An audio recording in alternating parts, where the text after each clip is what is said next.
Pav, thank you very much for coming on the show today. So let's just get this straight, right? So this is obviously going to be quite a different episode. We spoke about this just before clicking record. Most of the time we've got recruitment founders, salespeople that come on. When you first reached out to me, I thought, how could I kind of angle this to be valuable for the listeners? And I thought, well, a lot of people listening to this are founders or people looking to set up their own recruitment business. And as someone that's not financially, well, I say financially savvy, I don't know accounts, right? I don't know finances like that. I'm all right with saving money and stuff. But I thought, do you know what? Selfishly, I could probably learn a lot from you. So I thought, realistically, for the viewers, having an accountant by trade coming on that works with recruitment businesses could definitely add a lot of value to people in the industry. So I know that you said that there was a number of fuck-ups that founders make when it comes to their finances. So yeah, I think it'd be great to just get straight into it, mate.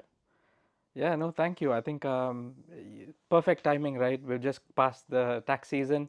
31st January is when everyone's scrambling to get their tax returns in. They get the surprise tax bill. And this is, like you say, you owned it to say that you're not an accountant and, finance. You're good with savings, which is a plus, but with most people are not good with finances, Yep. and it's completely normal. And I think that's what I think lets people down a lot, is that stigma, that feeling of, oh, I'm embarrassed to talk about my finances. I'm embarrassed to talk to say that I don't understand accounting, but you shouldn't, because it's not your day job. Yeah. So and having said that, so coming out of 31st of January, this is, I think, the time of revelation, if you like. Like how 1st of January people come out with resolutions and say, oh, I'm going to get fitter. I mean, exactly me, that's what I said. And here I am, buying pastries. It's normal, right? And this is what happens. 31st of Jan, people are like, oh, I'm going to switch my accountant because that should have been filed back in April. So remember, this was April 2025 returns that we've just filed. And 500,000 people filed their tax return on the deadline, 31st of Jan, and they had to pay as well an amount which they didn't know anything about. It could have been £1,000, it could have been tens of thousands of pounds. And 1st of Feb would have been like, okay, right now I'm going to go change my accountant, or I'm going to do XYZ things better. And 1 month down the line, they're back into their routine. It's life, right? You have commitments and things to do. And it's one of those things where, like, okay, yeah, we'll sort it out next year. And then again, the next year, the same thing happens. So I think this is one, if you like, fuck up, if you want to call it, is that not taking the time out to look at your numbers, as cliche, as simple as it sounds. It's like everything which you want to get better at. You want to get better with your health. You need to do it often enough. Except with health, the downside is that you have to do it. You actually have to go yourself, go for a walk, eat healthy. With accounting, you can get a lot of support. You have advisors, you have accountants, you have friends and family who, if you're willing to share, to help you out, with your financial situation. So I think this is one thing which people tend to keep to themselves too much, don't talk about it enough. And they need to do more of it. So get the right advice. It's it'll be perfect if you can just pay someone and you are losing weight automatically, right? Let's say, just as an example. But with accounting and finance, is that situation, is that you can pay people, have people on your board advising you and saying, okay, you're going overboard with your expenses, or you need to cut back, or actually invest in certain things which are working well for you. That's, I think, one big one. Leaving things too late and just taking the hit. And this, as much as I like this British saying, it's called it is what it is. I hear that so often. It'll get you out of the dumps so quickly. But at the same time, it shouldn't be used so lightly.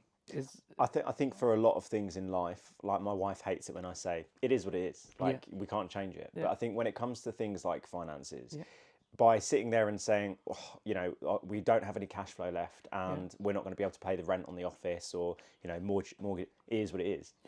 doesn't really sit. So to your point, I think, you know, a thing for people to take away for sure is getting ahead of it and keeping an eye on it. And I think even if, look, if I was running a recruitment business and I just had my external accountant, let's say you were my accountant, I do think it's still wise for you to be on top of the numbers and you know, like your expenses and things to invest in and stuff.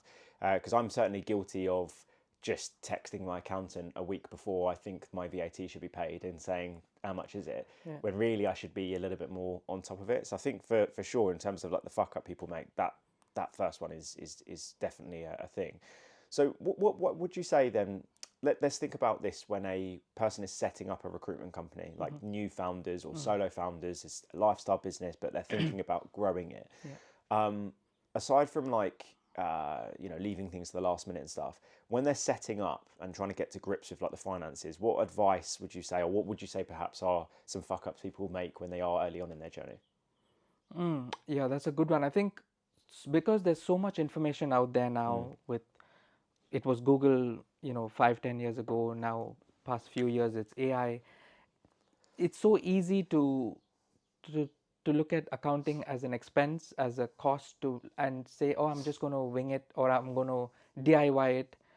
And to a certain extent you can, to be fair, if you are a startup, literally, day one of your accounting, and I'm not going to say, oh, you need an accountant from day one or a bookkeeper from day one. No, I think you have to see how it goes. The main thing is once the money starts to come in, because that's when HMRC is interested. Yeah.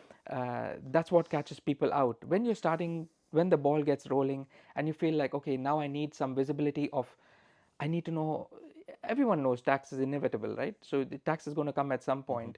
That's when it should trigger and say, okay, let's speak to an accountant and say, what do I need to set aside every month, let's say, or I'm going out and invoicing, let's say 10 grand a month.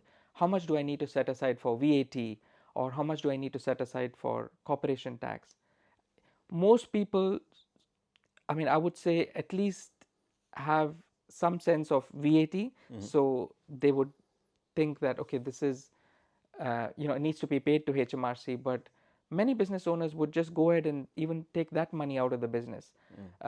So whether it's VAT, corporation tax, and majority of businesses just stop there. Whereas there's another aspect called personal tax. So the way, if I have to put it very simply, imagine you're a business, you've set up a limited company. HMRC look at you, the business, as one entity and you as another separate entity. Yeah. So when the business is generating revenue, it needs to pay tax. That's all good. And then when you take out funds from the business, you are required to pay tax as well. And that's where people fall, and don't think about, oh, we've taken out, thousands of pounds in dividends or actually withdrawals from the business, and there's a tax on it. That's one thing. So if I was to say to somebody who's starting out, definitely at least every month check in with yourself. Even if you don't have anybody on board, you want to keep costs to a minimum. It's a good strategy, and you want to see how things go. But just have a look at even your bank account and just see your in and out, whether you've taken out too much to not be able to pay your bills, your taxes. That's, I would say, the starting point to do every so often, at least once a month. Yeah. I think that's really good advice. Something that my wife and I talk a lot about, because in my mind, I would say that I wouldn't go as far as saying I'm financially savvy, but I'm quite good with my money in respects to, I never touch my VAT pot ever. Nice. My sales pot, I try and communicate with my accountant to be like, look, I've saved more than what I normally should for my tax pot. Yeah. What do I will have to pay, just so that I know if I need to take any money out of that, then I know I can. Yeah. But what I do is I put the 20% VAT in, because I use Monzo, into my VAT pot, 25% for the tax pot, and I automatically tax myself another 20% of my savings pot. So even if I get 10 grand in a month, 25% tax, 20% savings, 20% VAT. So, my wife will sit there and go, oh my God, you got a big paycheck this month. I'm like, not really. Yes. Because I'm always, and I don't know whether this is just like a bit of a paranoid, like a good paranoia type of thing of like, I always feel like I need to make sure I've got like that rainy day pot, basically. And I think overall, especially for recruiters, like, because founders that have been running for a little while, not all of them, but you know, a lot of them are quite savvy and know their cash flow and stuff. But certainly for like recruiters, like young recruiters that get a good commission check and you know, I used to go and buy designer suits and watches, and I think, you know, I'm sure you can share some like strategies and stuff around saving and why that's important, right? Hey guys, quick one before we jump back into the episode. If you are a recruiter who feels like half your week disappears into admin, follow-ups, data cleaning, and jumping between several different tools, then listen up, because this episode is officially sponsored by Sourcewell. Sourcewell is the recruitment productivity platform, and I don't just mean another tool that you'll forget to use. I mean the tool that actually gives you your time back. You can run your entire desk in one place. Outreach, sourcing, data enrichment, multi-step email and LinkedIn sequences, inbox management, and even call notes. It's all there, synced, automated, and according to their stats, recruiters using Sourcewell see 56% higher response rates, double the pipeline, and approximately save around 8 hours of admin every single week. If you're like me, admin as a recruiter is the devil, and this productivity platform really helps you save a load of time. So reach out to Sourcewell, go to sourcewell.com. It's a fantastic platform. I've used it myself. I really believe in it, and I'm super grateful for them sponsoring the podcast. Let's get back into the episode. Yeah, I think exactly to that point about, you know, you've just started out, you've got a 10 grand billing, and you're like, okay, even if you're fairly good with numbers, you might say, okay, I'll set aside some amount for tax, for corporation tax, for VAT. But what catches people out is, at least in the start, and I see this actually, to be fair, even with much mature businesses, is that they use the business account for personal transactions. So that flashy suit or the nice car, they would assume that this could be put through the business as an expense.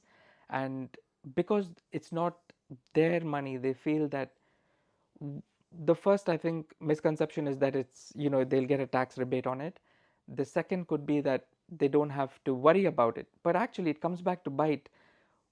Remember when we said about two separate entities, you know, you've taken money out of the business, whether you've actually taken physically cash out or you've gone out and used the company credit card to buy your suits, you still need to pay those funds back unless you have, you know, clothing which is allowable for business. You know, like this hoodie, it's got my branding on it. I put it through the business completely, no problems at all. But when you're going overboard, that is again a very big thing that catches both, you know, business owners who are starting out as well as seasoned business owners, because this is something that they don't see. It's called, if I have to get technical, the director's loan account. Okay, so the first thing that comes to mind is when you hear the word director's loan account is that it's the director's loan. Yeah, imagine you're a director, you've put funds into the business owes you the money back. The good situation, right? You can take the money out whenever you want, tax free. But it goes both ways. It also goes, if you've gone out and bought your flashy suits, or, you know, got a, I don't know, massage or whatever it is, you put that through the business will expect those funds back. And if it's not paid back, then there's going to be a tax on it. And there's a lot of complications around the timing of, so you're required to pay the funds back within 9 months and 1 day from the time you've taken the funds out. And if you don't, then there's an additional tax on it. So it gets really, and these kind of things throw people out. So like it puts people out of business, you know, because imagine if you are starting out, you have funds, like let's say you have suppliers to pay, you could eventually, you know, get you know, time scale. Even with HMRC, to be fair, you can request time to pay, but tax is, like we say, inevitable. You know, there's no hiding from it. This is one thing that, you know, can make or break a business. Yeah. What have you seen around like finances that has been like that make or break thing for businesses? Because in the recruitment sector, especially in the last few years or so, after the pandemic, 2021, markets exploded. You could sneeze and then win business. It was, I've never seen anything like it. And then around end of 2022, 2023, markets started to dip a little bit, and then you just saw mass redundancies. That's why I started my own business. I was made redundant. My other business partner was made redundant. A lot of that type of thing happened. What, besides the market, which we largely can't control, when it comes to the things that founders can control, what have you seen them do that really badly affects the business overall with finances? Firstly, you said redundancy. Whenever anyone mentions redundancy, I say congratulations because it's the best thing that can happen. It's whatever you say, whether you got any payout or not, the ability to go do something on your own is a blessing, and it doesn't happen. So nobody with a nice cushy job would one day wake up and say, oh, I'm going to let this go, this regular income, and I'm going to start something on my own. You need that external trigger. You need the universe or whatever you want to call it to come together and something to happen for you to make that change. So definitely the amount of times I hear people talk about redundancy in a negative or in a something that's happened, it's actually a very good thing that's happened to them, and it's a possibility of endless possibilities, right, with the way things can go. With regard to your question about what do we see things going wrong, I call this bank balance decision making. So literally, we spoke about this just a few minutes ago about having this check-in and setting aside every month and looking the in and out of your business. That is sufficient once the business gets traction. But once your business is up and running, this bank balance decision making doesn't cut it. Simply because you can have 50,000 pounds in the bank, but then there may be a 20 or 30,000 corporation tax bill looming. There could be suppliers you need to pay, or worse, if you're in the contract recruitment market, you need to pay your contractors. So that is, you may, again, if you want to call it a fuck up, is that your client will pay you sometimes 1-2 months, and if you let them go, they will just take as much time as they want. And your contractors need to be paid. These guys have bills to pay. You have such personal relationship with them. You cannot miss that. This is their paycheck. So is to be on top of these things is so crucial. That's where the visibility come in every month. Either you have a check-in or you get like a statement which shows you the breakdown of who owes you money and who you owe money. Even if you get that itself is a very good idea of, you can do a very basic calculation of, that's your bank balance, these are outstanding debt, people who owe you money, and these are outstanding who you owe people money. The end balance is what you need in the business, what you will end up with in the business, and whether it will sustain you. Pan it out in the next 3 to 4 months and say, oh, actually, you know what, I need to chase up on certain people who have I need to pay or who owe me money. So that's, I think, one big one. If you are a recruiter or a recruitment business owner and you are wondering, how do I elevate my skills in recruitment? How do I help my team improve their BD practices? Is my strategy working? Why are people not picking up the phone? Why am I not able to pick up the phone and be confident in selling? Why am I not able to get more clients on exclusive, sell my first retainer, get higher fees? Why am I struggling to convert clients from an initial cold call? Or maybe I'm not even getting clients on the phone. Like, if you're struggling with any of those types of things, the short answer is there's no like silver bullet for this type of stuff, but that is ultimately exactly what I do. I help recruiters and recruitment business owners specifically with recruitment, business development, performance coaching. So if that is something that you are potentially open to, all my details are below here. You should definitely follow me on LinkedIn, message me there. Always happy to help. And first time we speak, I'm not going to charge a penny. Ultimately, this podcast, I want to help people, right? So if you are interested, reach out to me and let's talk. Yeah. I think from my perspective, where again, I'm not massively financially savvy, where I've seen recruitment businesses fail or learn like their hard lesson, especially in the contract space, is when they're really not on top of their cash flow. And I won't name the name of the business, but I worked with a business for a little while, and a couple of their clients owed them a lot of money, and then they went into administration. So then they were like, well, we can't pay you. And then they had a bunch of contractors out. The payment was delayed, and then that business turned out to be fraudulent. So all of a sudden, they were owed like hundreds of thousands of pounds.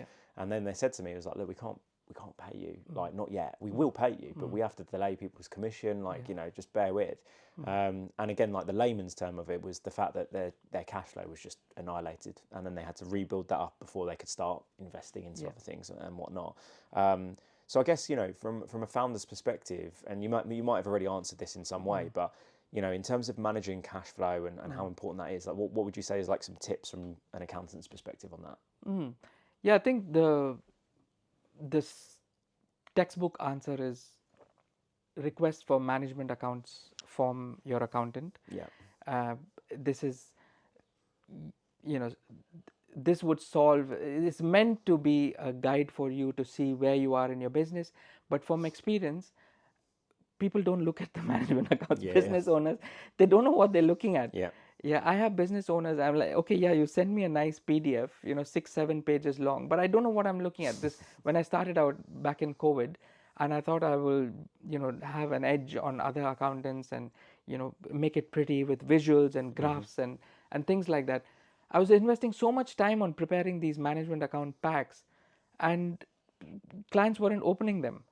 And then I was like, okay, speak to the clients themselves and ask them, what is it they're looking for. So we do this now quite a lot. It's just called a business director snapshot or a shareholder snapshot. I remember you saying this, Yeah, so it's with business owners. So I, give you an example like Rich Evans is one of my clients. He says, Pav, you know what, all well and good, you go crazy with your management accounts, but I don't need to see them. I just want to see a one-pager in terms of what the bank balance is, how much profit this business has made. Because remember, he's an investor and he just wants a, eagle eye view, if you want to call it, of where the business is at. Is the business making money? Who are outstanding debtors? Who are outstanding credit people who the business owes money? What is the tax outstanding? Because that again, eventually leads to, you can only take funds out of the business after you've paid tax. So the end result is, okay, you look at shareholders' funds, and as an investor, you just need that one pager. Of course, there's a lot of background work that needs to happen, is that you do need to formally prepare management accounts, but all you need to look at is these few variables, is where the business is heading. Even use this opportunity if somebody is preparing your management accounts or a director snapshot for you. Share your goals with them or share your vision with them so that they can keep that in mind when preparing. So if you were to say that, oh, I'm looking to purchase a house next year, I need to, or in 2 years' time, inevitably you need to show in terms of, I have to be careful about what I say, is that you want to be able to show a profitable business, and that will only happen with consistency.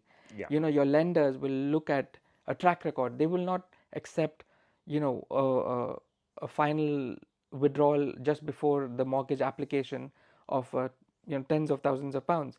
It needs to be consistent over a period of time. So that vision, if it's shared with the accountant, they can bring that in, and in those conversations to say, remember, you said your vision is to buy a house in 2 years' time. You're going to need this much amount, whatever it is, 100 or 200,000 pounds in cash up front, assuming it's a nice house. And if you want this 100 or 200,000 pounds, we need to set aside X amount in a separate pot. So that's, I would say, one thing to request or think about is that this is all possible, whether you use a professional or do it yourself, but it's just a question of putting the time in. Yeah, 100%. So you've mentioned a few times around aspects you can do yourself, right? And I think with how ChatGPT and all these other different AIs have become so powerful, there is so much you can do. Like your example around like the health side, right? So I've used this example on the podcast, so and it helps me sell what I do for a living, right? So before I got married in 2023, I always struggled to put muscle on. I just thought I had a really high metabolism and I just couldn't put muscle mass on. Sat down with a personal trainer and he was the best PT I've ever worked with. Not because of his techniques and stuff, but the first session when we sat down and I said, I want to put muscle mass on, he said, everyone in London wants to put muscle mass on. Why?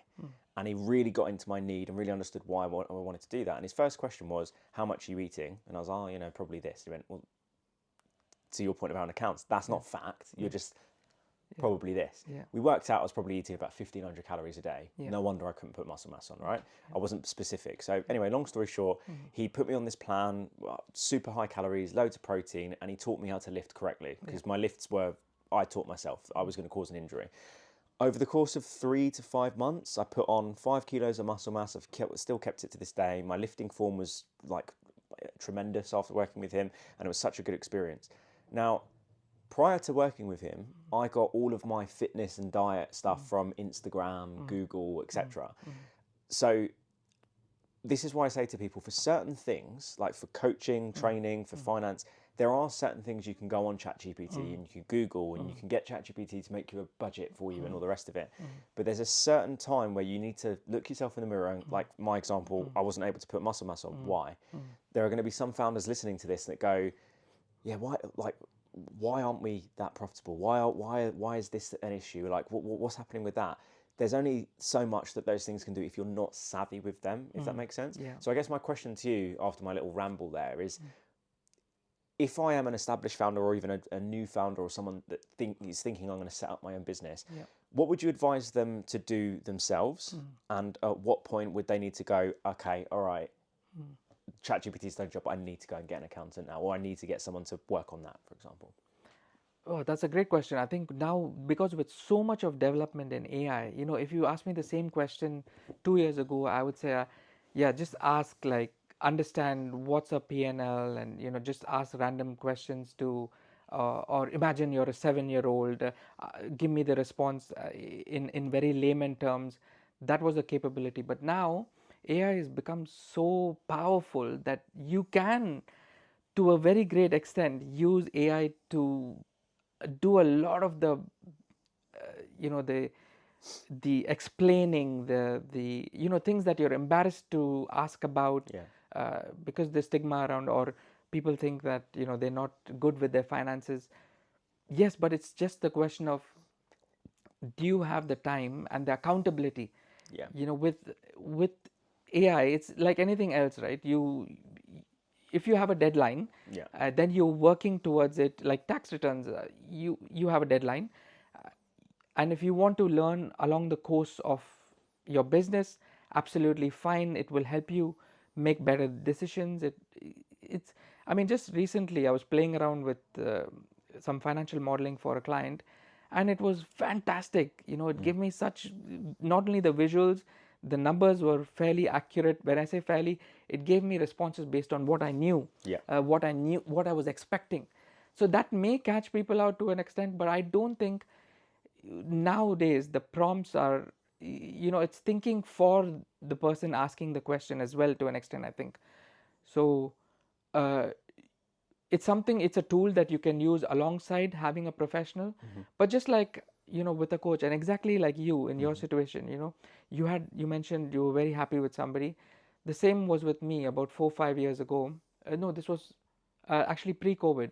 I was in the best shape of my life. I had a coach with me, but the moment I thought, oh, I'm going to do it on my own, it just dropped. I couldn't be, as motivated and as disciplined, because there was no real, accountability or, a deadline that I was working towards. But that's just me. Yeah, I fell off the rail, if you like, and just went on my course. But there are some people who would pick up the tricks, learn and be able to run with it. And then they take those skills, get better at their business. You're going to have to need professional advisors, but the questions that you're asking will be a lot more structured. It'll help you be a better grow your business. 100%. I mean, I worked with Rich. I did 3 sessions with Rich last year, and one of the businesses he's invested in, a recruitment company, he done a deal with me and said, I'll do some business coaching for you if you do recruitment coaching for this company. Nice. And in those 3 sessions, I'm still using a lot of the learnings from those sessions, and I mentioned like his services to potential customers of mine, and when they say like, why do you think I should hire you or work with a coach? And I said, well, I thought the exact same thing. And then when I sat down with this business coach that invests in all these other businesses and coaches himself, he gave me so many different insights. Now, what you said there about like the health and fitness stuff. Now, if I've got a fight to train for, or a tough mudder or something like that, then I'm a lot more rigorous with my training. But because it's just part of my habit and my routine, and I know if I don't go to the gym or if I don't do martial arts, then I turn insane. I'm still consistent with that type of stuff. So I'm almost, for a lot of things in my life, I'm very self-accountable. I'm very good at like taking the learnings from Rich and actioning that, creating assets and things like that. But there's a lot of people out there, and to be honest, this is my ideal customer, is ones that say, I need accountability. I need someone like, for example, what I do is business development coaching, right? A lot of my clients right now won't really do BD. But if I have a call with them on a Friday to catch up with them for the week, they know they're speaking to me on Friday. So if they can't prove and show me a screenshot of the number of calls they've made or the outcomes from the emails that we've been sending, they know that I'm going to be going, what the fuck? You've just wasted all that money working with me for what? Like you're not getting anything out of this. What are you doing? So I think to your point with the finances stuff, if you're a bit financially savvy, or like you got a business partner that's really good with the finances and stuff, and you can use AI and things like that for all that type of stuff, great. But let's be real, in recruitment, there's so many people, like it's a bit of a cliche in recruitment that you get a lot of money and you just go and spend it. And like I know so many recruitment businesses. I worked with one a few years ago that, they went to Ibiza and they spent 3-4 months worth of cash flow in a weekend, and then they go, oh, we're going to buy this new tool and it's tens of thousands of pounds per year. You're never going to use it. Like they're doing things that just you shouldn't really be doing. Do you know what I mean? So that'd be my next thing as well then. I've talked a lot about this on the podcast around investing in tech, right? A lot of recruitment firms now, especially with AI coming in, and obviously I'm setting up an AI training business as we speak, they're mindful about their investments and what to bring into the business and headcount and stuff. If I was a recruitment founder speaking to you and you were my accountant and I'm going, right, I want to increase headcount, I want to develop my tech stack to enable the consultants to do more billings. From an accountant's perspective, what types of things would you be telling that founder when they're considering investing in headcount, investing in tech stack, for example?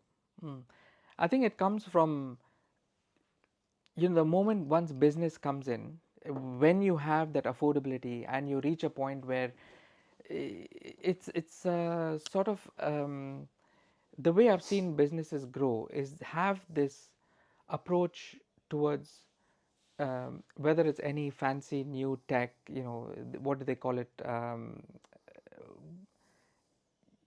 The name fails me, but it's shiny object syndrome. So I'm going to get this particular piece of tech, and it's going to catapult my business, or I'm going to invest in, or I'm just going to get this hire, who's going to take this workload off me. But I think the tipping point is, where are you right now?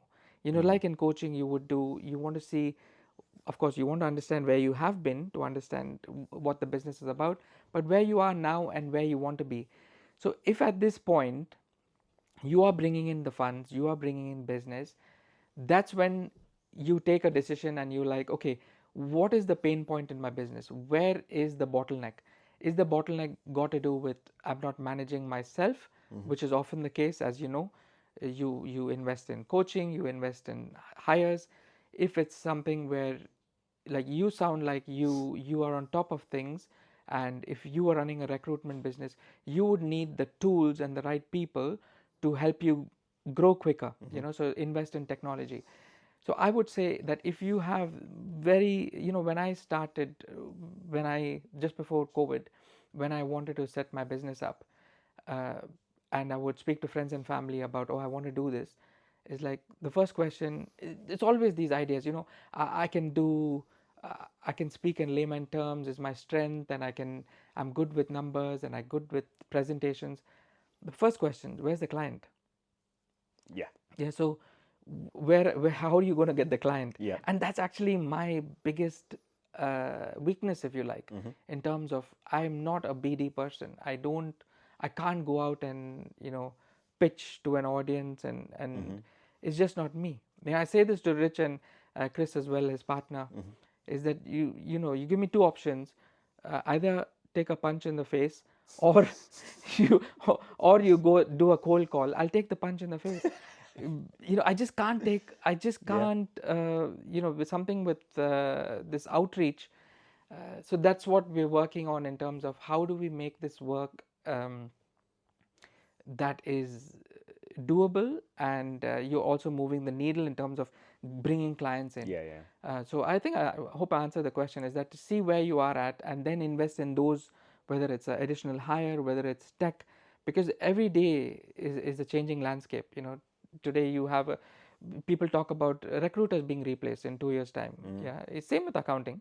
Yeah, but I don't think that human element will ever go away. Yes, the way we do business is going to change, but we get this asked a lot, and I'm in a lot of accounting communities, and always the fear that, either, so 4-5 years ago, it was these offshoring firms in India, Philippines, Pakistan, wherever it was, they're taking out our business. And the answer was, but it's you who's talking to the client, it's you who has the relationship. The client is investing in you. When AI came in, it's now the conversation was, we might be replaced, but then you're still there in the picture. The client still needs you. Maybe at some point you will just be an operator in the business, in the finances. Is like back when, in the industrial revolution, whatever it was, you need people to just turn on and off machines and make sure everything is going on fine. Maybe it will come to that point. But that's where I see it heading, is that you will still always need that person to bounce ideas off in a human manner. I agree. I mean, the business that we set up, Milo, is an AI coach. So it sits on your laptop and it listens to your sales calls. You can practice sales calls with it, and then you have a coaching session, similar to how me and my business partner would sit on a desk with a consultant and ask them, like, how do you think you could have improved that call? And when we first came up with the concept, talking about AI here, a lot of businesses said, that's great, but we'd always want to have someone by the consultant side, a human to, have that relationship with them, and, how's the family and all this type of stuff. And I always explain to people, I was like, look, when the first car was invented, everyone laughed and said, we've got horses and carriages, we don't need cars. People still ride horses. Granted, like, in Hertfordshire, in London, you never really see horses about, right? But the point is that some people still want that experience. So whether it be marketing, sales, or coaching sales, accounting, whatever it is, there are going to be some people out there that don't want to speak to an accountant, don't want to have a coach by their side, that just want an AI to just tell them they're great.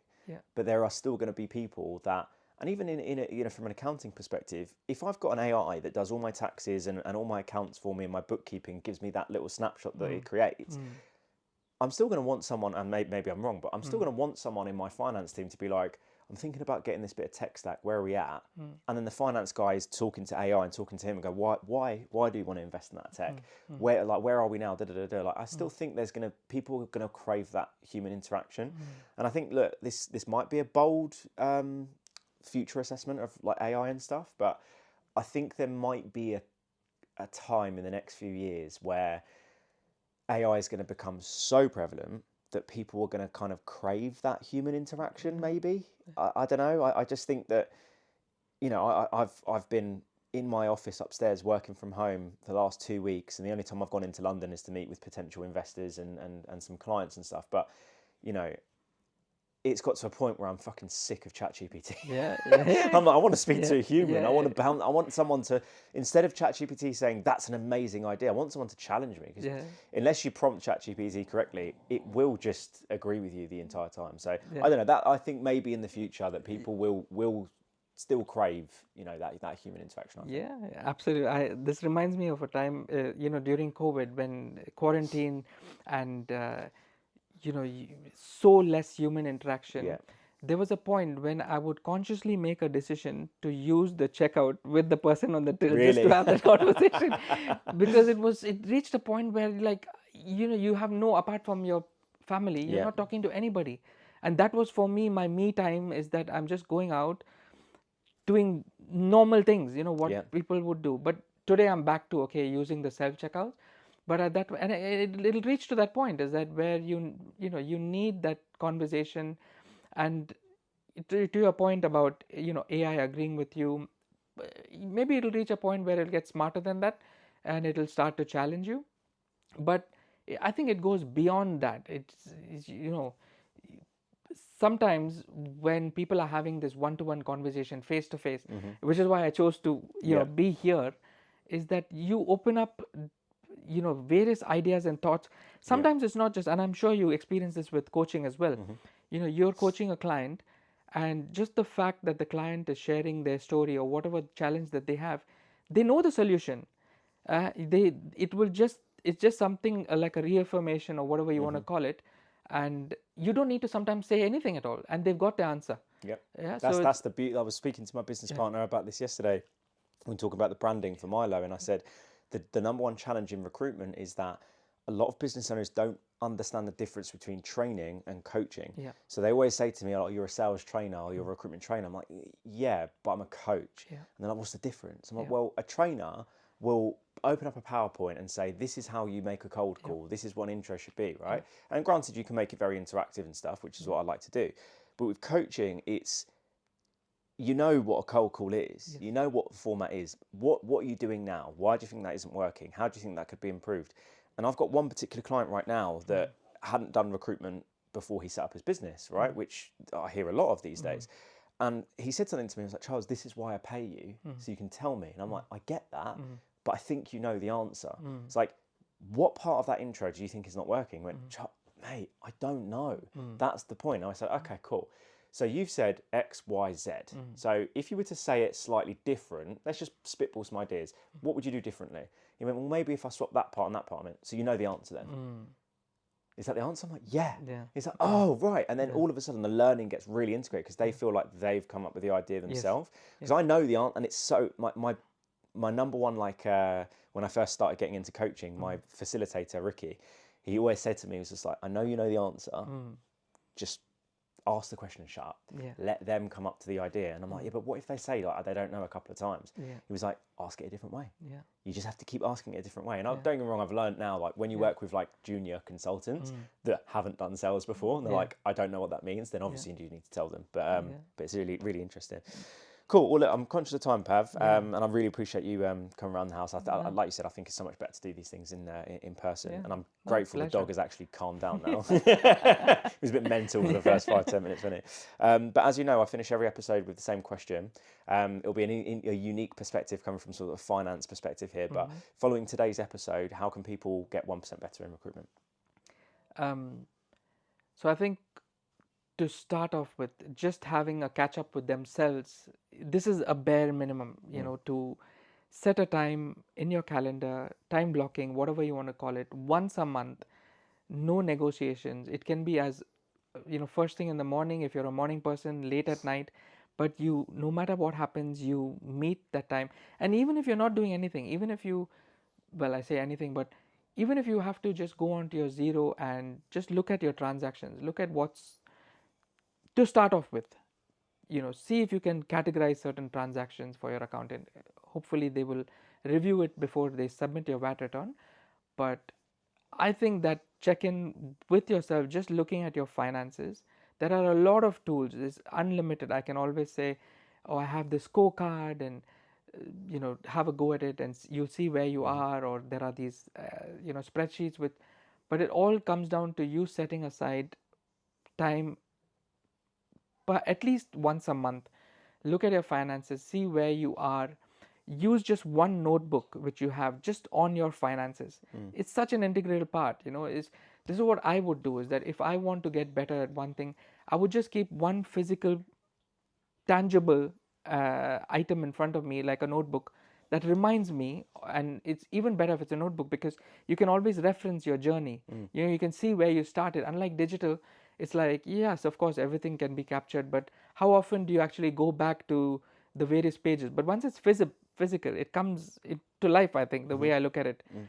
Yeah, track this learning of yours on a monthly basis. 12 months down the line, I will guarantee you will be in a much better position, whether you invest in an accountant or whatever it is in additional tools. But just by you sitting down, looking at your finances every month and looking at your expenses. You might just look at a line item and say, oh, this is a membership, I don't even use it. Yeah, I've never even been to this club and I'm just paying, plus VAT on it. Yeah, okay, I'm claiming that. People think that, oh, just because it's VATable and you claim the VAT, but majority of it is your money. It's money that you would have taken out from the business or kept for your retirement if you don't choose to take it out.